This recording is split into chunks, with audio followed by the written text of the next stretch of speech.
ساتوی پسرو وینو دا د شهیدانو کور دا د باتورانو کور دا د باتورانو کور دا د باتورانو کور دا د باتورانو کور ستا کاڼي او بوټي ټول مونږ ته لالونه دي وینا پرتوی شوي دا سره لکه ګلونه دي کلی څوک نیولی شي دا د زمریانو کور دا د باتورانو کور دا د باتورانو.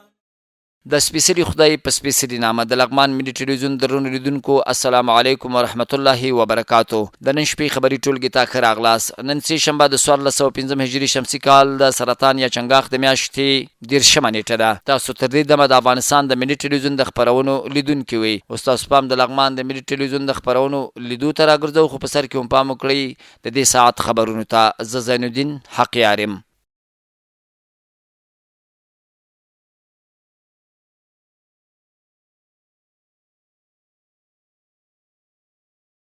بسم الله الرحمن الرحیم. د لغمان والی په مشرۍ د امنیتي او کشفي ادارو ترمنځ د همغږۍ ناسته ترسره شوه. د لغمان والی قاری بختیار معاص په مشرۍ د امنیتي او کشفي ارګانونو ترمنځ د همغږۍ ناسته شوې. د ولایت مقام د رسنیز دفتر د خبرپاڼې له مخې په دې ناسته کې د والی ښاغلي معاص سربیره، مرستیال والی حافظ انځرګل عبدالله، امنیه قمندان محمد اسماعیل فایز او د بیلابیلو ادارو مسؤلینو ګډون درلود. د خبرپاڼې له مخې د ناستې په پیل کې د لغمان والی د ټولو امنیتي او کشفي ادارو هغه هڅې او فعالیتونه ستایلي چې د ولسونو د امنیت د ټینګښت په برخه کې ترسره کوي. نوموړي همداراز مسؤلینو ته سپارښتنه کړې چې د ولایت د مرکز او شپږ ولسوالیو د امنیت په ټینګښت او ساتنه کې لا زیاته پاملرنه وکړي ترڅو ولسونه په لا ډاډمنه امنیتي فضا کې ژوند وکړي.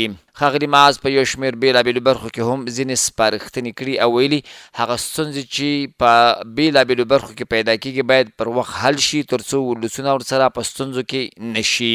په خبرپاڼه کې زیاته شوې په پای کې د بېلابېلو امنیتي ادارو مسؤلینو خپل امنیتي راپورونه او لاسته راوړنې د لغمان والي سره شریکې کړي او ډاډ یې ورکړی چې د امنیت د لا ښه والي په موخه به ټولې امنیتي او کشفي ادارې نه ستړي کېدونکي هلې ځلې کوي. د خبرپاڼې له مخې یاده ناسته د امنیت د لا ښه والي لپاره د لازمو تصمیمونو په نیولو سره پای ته رسېدلې. د الینګار ولسوالۍ د کارکوونکو او مامورینو د زده کړیزو برنامو اړتیا سنجونې ازموینې اخیستو ترڅنګ دوی ته د یو شمېر موضوعاتو اړوند سیمینار پیل شو.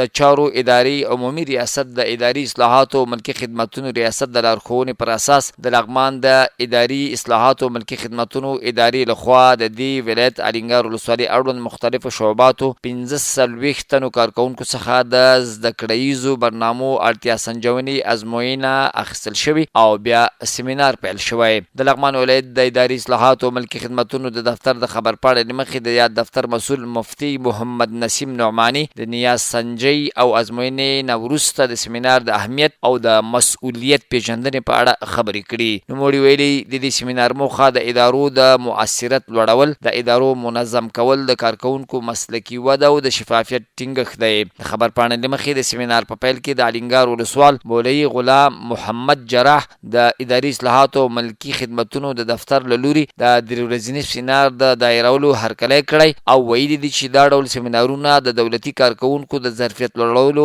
سبب ګرځي. ولسوال ټولو کارکوونکو مامورینو ته لارښوونه کړې چې له درسونو ګټه واخلي. لغمان کې له 40 کلونو پورته عمر لرونکو لوبغاړو ترمنځ د والیبال سیالي د ملي اتحاد لوبډلې په بریا پای ته ورسېدې. بل لور ته په سیالیو کې بوخت لوبغاړي د یادو سیالیو په ترسره کېدو خوښي څرګندوي. نورحال په راپور کې. دا د لغمان ولایت له 40 کلونو پورته عمر لرونکو لوبغاړو ترمنځ د والیبال سیالۍ دي چې د دې ولایت د بدني روزنې او ورزش امریت تر چتر لاندې د والیبال فدراسیون په نوښت ترسره شوې. د یاد فدراسیون د مسؤلینو په وینا دغه سیالۍ په لغمان ولایت کې د لومړي ځل لپاره ترسره شوي چې د 2 اونیو په لړ کې د مرکز ولسوالیو 6 لوبډلو یو د بل پر وړاندې سیالۍ ترسره کړې. د دې سیالیو په پایلوبه کې ملي اتحاد لوبډلې سیالي لغمان برادران لوبډلې ته 3-2 ماتې ورکړه. کم ټولمنټ چې تاسو وینئ د بزرګسالانو یعنې د 40 کلن نه پاس عمرونه لري دغه موږ مشران دغه نوښت لغمان والیبال فدراسیون که چې د افغانستان کې هیڅ کله شوی نه ده. زموږ هدف دا ده چې د لغمان د مشرانو منتخب ټیم موږ جوړ کړو، د ځوانانو لرو، د نوو ځوانانو لرو، د یو ټیم د مشرانو جوړ کړو.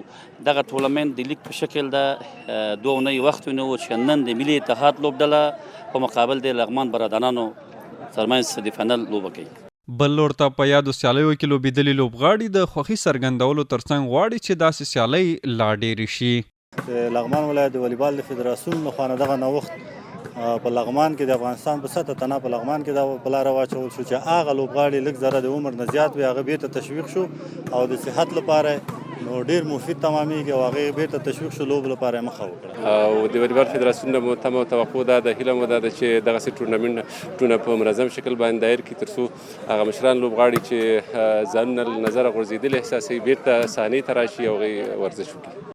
دا په داسې حال کې ده چې په هیواد کې بشپړ امنیت زمینه برابره کړې ترڅو د هیواد ځوانان په بیلابیلو سیمو کې د والیبال او نور ورزشي رشتو سیالۍ ترسره کړي.